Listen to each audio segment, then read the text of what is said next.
গ্রামের এতগুলো স্কুল আছে, সেই স্কুলে ছেলেমেয়েরা যে পেরোয় তাদের কোনো রাস্তাঘাটে এত জ্যাম থাকে যে ছেলেমেয়েরা পড়ে যায় এবং ট্রাকগুলো অবৈধভাবে দাঁড় করে রাখে। এবং সন্ধ্যেবেলা কোনো মেয়ে ছেলে যদি পেরিয়ে যায়, এই কারখানার এখানে ওদের নিজস্ব রুম আছে, এখানে এসে টানা হেঁচড়া হয়েছে এমন ঘটনা। পার্কিং বন্ধ করতে হবে। গরম মাল সরবরাহ করা যাবে না।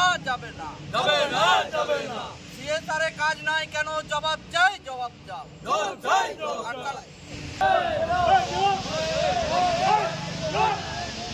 প্রাইভেট লিমিটেড এই কোম্পানি দীর্ঘদিন এখানে যে কোনো সুরাহা কিছু নেই, গাড়ি পার্কিং এর কোনো ব্যবস্থা নেই, নিত্য নৈমিত্তিক এখানে অ্যাক্সিডেন্ট ঘটে যাচ্ছে। এরা কোনো প্রশাসনকেও বলে কোনো কাজ হয়নি এবং এরা যা খুশি তাই করে যাচ্ছে। এখানে আমাদের গ্রামের এতগুলো স্কুল আছে, সেই স্কুলে ছেলেমেয়েরা যে পেরোয় তাদের কোনো রাস্তাঘাটে এত জ্যাম থাকে যে ছেলেমেয়েরা পড়ে যায় এবং ট্রাকগুলো অবৈধভাবে দাঁড় করে রাখে।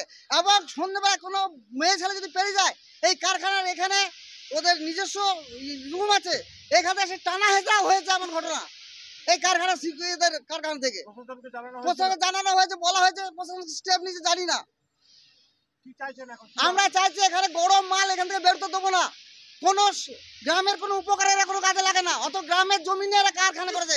তখন প্রতিশ্রুতি দিয়েছিল যে আমরা তোমাদের কাছে আছি, আমাদের কারখানা করতে দাও, কিন্তু কারখানা করেছে, কিন্তু গ্রামের লোকের সুরাহা হয়নি, কোনো গ্রামের লোক মানে কাজ পায়নি। এবং কি ওরা বাইরে থেকে জল আনার কথা ছিল, সে জলটাও আনে না। অথবা এখানে রাস্তায় এত ধুলো হয় যে মানুষজন পেরোতে পারে না, সে জল দেওয়ার তো ব্যবস্থা এখানে নেই। কারখানার দিব্যে ওরা মুনাফা লাভার জন্য টাকা কামিয়ে যাচ্ছে শুধু, যে গ্রামের লোকের কোনো উপকার করে না। এরা পার্কিং এর কোনো ব্যবস্থাই নেই। আর গরম মাল এখানে কারখানা থেকে বেরোয়, সে মাল পড়তে যায়, অনেকে গায়ে পড়ে যায়, বাচ্চা ছেলেমেয়েরা স্কুল যায়, তাদের গায়ে পড়ে যায় এবং যে কোনো লোক দুর্ঘটনা ঘটতে পারে। এরা কোনো সুরাহা কিছু করে না এই কাজের। এখানকে আমার নাম সুকুমার ঘোষ, আমি গ্রামবাসী।